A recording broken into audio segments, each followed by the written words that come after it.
നിങ്ങൾ ഈ അരമുസ്ലിയാന്മാര്, മുജാഹിദാകുന്ന അരമുസ്ലിയാന്മാര്, അവരെ ബുദ്ധി നിങ്ങൾക്ക് മനസ്സിലാക്കാൻ വേണ്ടി ഞാനൊന്ന് വായിച്ചു കേൾപ്പിക്കട്ടെ. കേട്ടോളൂ. ഇയാൾ പറയാണ്, ഇല്ലാത്ത സലാത്തുകളുടെ വല്ലാത്ത പോലീസുകൾ ഫൈസൽ മുസ്ലിയാർ പുതുപ്പറമ്പ്. അള്ളാഹുവിൽ നിന്നുള്ള പ്രതിഫലത്തോടെ വിശ്വാസികൾ സലാത്ത് വർദ്ധിപ്പിക്കുമ്പോൾ സമസ്ത മുസ്ലിയാക്കൾ പല ഭൗതിക നേട്ടങ്ങൾക്കും വേണ്ടി സലാത്ത് ചൊല്ലുകയും ചൊല്ലിക്കുകയും ചെയ്തുകൊണ്ടിരിക്കുന്നു. അല്ലെങ്കിലും അവരുടെ എല്ലാം അങ്ങനെയാണല്ലോ. നമ്മളതെല്ലാം ഭൗതിക നേട്ടത്തിന്. ഇവര് ഭയങ്കര സൂഫിയാക്കൾ, ശരി മുജാഹിദുകൾ. എനിക്ക് കേട്ടോളെ, ഏത് കർമ്മം അവർ ചെയ്യുന്നുണ്ടെങ്കിൽ ലക്ഷ്യം ഭൗതികമായിരിക്കുമെന്ന് അവർ തന്നെ അംഗീകരിക്കുന്നതാണല്ലോ. മൗലിദ് ഓതിയാലുള്ള നേട്ടം ഒരു മുസ്ലിയാരി എഴുതുന്നത് കാണും. ഇനി മരിച്ചുപോയ താഴ മുസ്ലിയാരിയാ പറയുന്നത് കേട്ടോളെ. നബിക്കുള്ള മൗലിദ് വീട്ടിലും ഓതേണ്ടതാ, അതിനാൽ മുസീബത്തൊക്കെയും നീങ്ങുന്നതാ, കള്ളന്റെ ശല്യം തന്നെയും ഒതുങ്ങുന്നതാ, ദരിദ്രവും നീങ്ങുന്നതായി കാണുന്നതാ, ഇവയൊക്കെയും കണ്ണേറ് ഹസദും നീങ്ങുവാനുതകുന്നതാ. ഇതിങ്ങനെ എഴുതിയിട്ട് മുജാഹിദ് പറയാണ് കേട്ടോളെ, ഈ വരികൾ തീർത്തും തെറ്റാണെന്ന് ഈ ലേഖകന് വാദമില്ല. കാരണം തുച്ഛമായ ശമ്പളം പറ്റുന്ന മുസ്ലിയാക്കൾ ദാരിദ്ര്യമില്ലാതെ കഴിഞ്ഞുകൂടുന്നത് മൗലിദ് കൊണ്ടാണ് എന്ന സത്യം അംഗീകരിക്കാൻ നാം നിർബന്ധിതമാണല്ലോ. പറഞ്ഞു വന്നത് സലാത്തിനെ കുറിച്ചാണല്ലോ. സലാത്തിന്റെ ലക്ഷ്യവും മുസ്ലിയാക്കൾക്ക് മറ്റൊന്നല്ല. അപ്പൊ നിങ്ങൾ കണ്ടോ, ഇതിൽ പറഞ്ഞൊക്കെ ഭൗതികാണെന്നാ പറയും. ഇതിൽ പറഞ്ഞൊക്കെ ഭൗതികാണോ? ഇതിൽ പറഞ്ഞതൊക്കെ ഭൗതികാണോ? ആദ്യം തന്നെ തഴവ മുസ്ലിയാർ പറഞ്ഞത് എന്താ? പക്ഷെ അത് ഈ അരമുസ്ലിയാർക്ക് മനസ്സിലായില്ല. കേട്ടോളെ, ആദ്യം പറഞ്ഞെന്താ? നബിക്കുള്ള മൗലിദ് വീട്ടിലും ഓതേണ്ടതാ, അതിനാൽ മുസീബത്തൊക്കെയും നീങ്ങുന്നതാ, മുസീബത്തൊക്കെയും നീങ്ങുന്നതാ. ഏറ്റവും വലിയ മുസീബത്ത് എന്താണ്? മുസീബത്തൊക്കെ നീങ്ങുന്ന ഏറ്റവും വലിയ മുസീബത്ത് എന്താണ്? മുജാഹിദാവുക. അത് നീങ്ങും. മുജാഹിദായി പോവുക എന്ന മുസീബത്ത് നീങ്ങും. ഈമാനില്ലാതെയായി പോകുന്നതിനേക്കാൾ വലിയ മുസീബത്തുണ്ടോ? നരകത്തിൽ കിടക്കുന്നതിനേക്കാൾ വലിയ മുസീബത്തുണ്ടോ? അതാ അദ്ദേഹം പറഞ്ഞത്.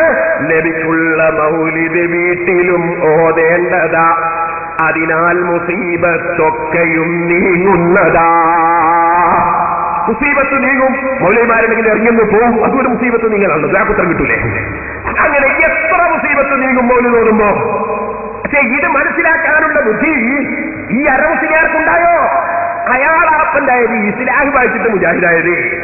പിന്നെ കേൾക്കണോ വിഡിത്തം പറയുന്നത്? കേട്ടോളി. ആവശ്യം ഇതുകൊണ്ടെപ്പോഴും നേടുന്നതാ, ദാരിദ്ര്യവും ഇത് ചൊല്ലി അധികുന്നതാ. ഇതെല്ലാം പരിഹസിച്ചിട്ട് പറയാം. തഴവന്റെ കിതാബ് നമുക്കറിയുന്നില്ല. ഞാൻ പറഞ്ഞു വന്നത്, അപ്പൊ തഴവ മുസ്ലിയാരുടെ ഈ വാചകത്തിന്റെ അർത്ഥം പോലും മനസ്സിലാക്കാൻ കഴിഞ്ഞില്ല. ആവശ്യം ഇതുകൊണ്ടെപ്പോഴും നേടുന്നതാ. ഏറ്റവും വലിയ ആവശ്യം എന്താണ് മൗലവി? അരമുസ്ലിയാരോട് ചോദിക്കുന്നത് ഈമാനോടെ മരിക്കലല്ലേ? ആവശ്യം ഇതുകൊണ്ടെപ്പോഴും നേടുന്നതാ. ഹിദായത്ത് നിലനിൽക്കലല്ലേ ഏറ്റവും വലിയ ആവശ്യം. ആവശ്യം എന്നതിന്റെ അർത്ഥം ഇയാൾക്ക് മനസ്സിലായില്ല. മുസീബത്ത് എന്നതിന്റെ അർത്ഥവും മനസ്സിലായില്ല.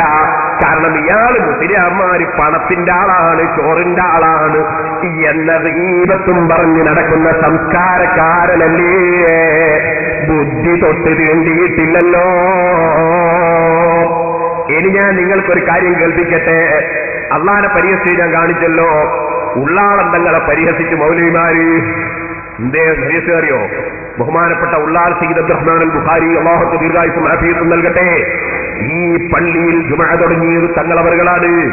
ഈ ജുമഅ ഉദ്ഘാടനം ചെയ്ത് തങ്ങളവറുകളാണ്. സുബ്ഹാനല്ലാഹ്, അത് നമുക്കൊരു ഭാഗ്യമാണ്. അല്ലാഹു ദീർഘായുസ്സും ആഫിയത്തും നൽകട്ടെ. തങ്ങളവറുകളെ പരിഹസിക്കാൻ വേണ്ടി മൗലവിമാരെന്ത് ചെയ്യുന്നറിയോ? തങ്ങളെ പൊരേന്റെ മുന്നിൽ കൊണ്ടുവച്ച് മുജാഹിദ് പള്ളി ഉണ്ടാക്കി. എവിടെ? ഫറൂഖില്. എന്താണ് തങ്ങളുടെ നാട്ടിന്റെ പേര്? കരുവന്തുരുത്തി. കരുവന്തുരുത്തിയിൽ ഒരു മുജാഹിദ് പള്ളി ഉണ്ടാക്കി. ആ പള്ളിയാദികൾ കാണുന്നത് തങ്ങളെ പൊരേന്റെ മുന്നിൽ. തങ്ങൾക്ക് നിസ്കരിക്കാനും തങ്ങളെ കാണാൻ വരുന്നവർക്കും നാട്ടുകാർക്കും നിസ്കരിക്കാനും തങ്ങളവറുകൾ അതിന്റെ അപ്പുറത്ത് വേറൊരു പള്ളി ഉണ്ടാക്കി. അതൊന്ന് കാണിക്കുമോനെ? അതാ തൊട്ടടുത്താണ് രണ്ടും. എന്നാൽ ഈ പള്ളി തങ്ങളവരുകൾ ഉണ്ടാക്കിയപ്പോ കുഞ്ഞിക്കോയാന്റെ പള്ളി അത് ഞങ്ങൾ കൂട്ടിക്കോന്ന് പറഞ്ഞിട്ട് RDOന്റെ അടുത്ത് പരാതി കൊടുത്തു. തങ്ങളെ പള്ളി കൂട്ടിക്കാൻ പരാതി കൊടുത്തു. അങ്ങനെ പള്ളി കൂട്ടിക്കാൻ പരാതി കൊടുത്തു. റബ്ബിന്റെ തൗഫീഖ് കൊണ്ട് മുജാഹിദുകളെ തങ്ങളെ പള്ളി ഇപ്പോഴും നിസ്കരിക്കുന്നു, ദിക്ർ നടക്കുന്നു, സലാത്ത് നടക്കുന്നു. മുജാഹിദിന്റെ പള്ളി പൂട്ടിക്കിടക്കുന്നു. ഇത് മഹശറയിൽ വെച്ചല്ല, ദുന്യാവിൽ വെച്ച് തന്നെ കാണിച്ചു തരികയാണ്. തങ്ങളെ പള്ളി അതാ മുജാഹിദിന്റെ പള്ളി പൂട്ടിക്കിടക്കുന്നു. കാരണം രണ്ട് മുജാഹിദും തമ്മിൽ തല്ലാണ്. അവിടെ കണ്ടില്ലേ ISM കോടതി വിധി എന്നൊക്കെ പറഞ്ഞ് നോട്ടീസ് എഴുതി വെച്ചത്. അങ്ങനെ രണ്ട് മുജാഹിദും തമ്മിൽ തല്ലിയിട്ട് തങ്ങളെ വീട്ടിന്റെ തൊട്ടടുത്തുള്ള പള്ളി പൂട്ടിക്കിടക്കുന്ന മൗലവിമാരെ, നിങ്ങളെ പള്ളി പൂട്ടിക്കിടക്കുന്നു. തങ്ങളെ പള്ളി വാതില് തുറന്ന ഫോട്ടോ എന്ന് വെക്കുമോനെ, അത് വാതിലും തുറന്നിട്ട് അതാ പള്ളിയിൽ ആളുകൾ പോകുന്നു, നിസ്കരിക്കുന്നു, സലാത്ത് ചൊല്ലുന്നു എന്ന് നിങ്ങൾ മനസ്സിലാക്കണം. ഇത് ഞാൻ പറഞ്ഞത് ഇവർക്ക് മുഴുവൻ പരിഹാസമാണ്, സാദാത്തുക്കളെ പരിഹാസമാണ്. തങ്ങന്മാരെ കൈപിടിക്കരുതുപോൽ, ചുംബിക്കരുതുപോൽ. പാണക്കാട് തങ്ങളെ കൈപിടിച്ച് ചുംബിച്ച മുസ്ലിമുകളും മുശ്രിക്കീങ്ങളാണോ മൗലവിമാരെ? എങ്കിലും നിങ്ങളെ കൂടെയുള്ള KC അബൂബക്കർ മൗലവിയും അതുപോലെ സീതി ഹാജിയും അതുപോലെ MK ഹാജിയും അതുപോലെ എത്രയെത്ര മുജാഹിദുകൾ തങ്ങളെ മുന്നിൽ തലയിൽ താഴ്ത്തി വന്നിരിക്കാറുണ്ട്. ബാപ്പയ്ക്ക് തങ്ങളെ മുന്നിൽ നിങ്ങൾ എത്ര തലതാഴ്ത്തി ഇരിക്കാറുണ്ട്. ആ മൗലവിമാരൊക്കെ മുശ്രിക്കീകളാണോ? ഞാൻ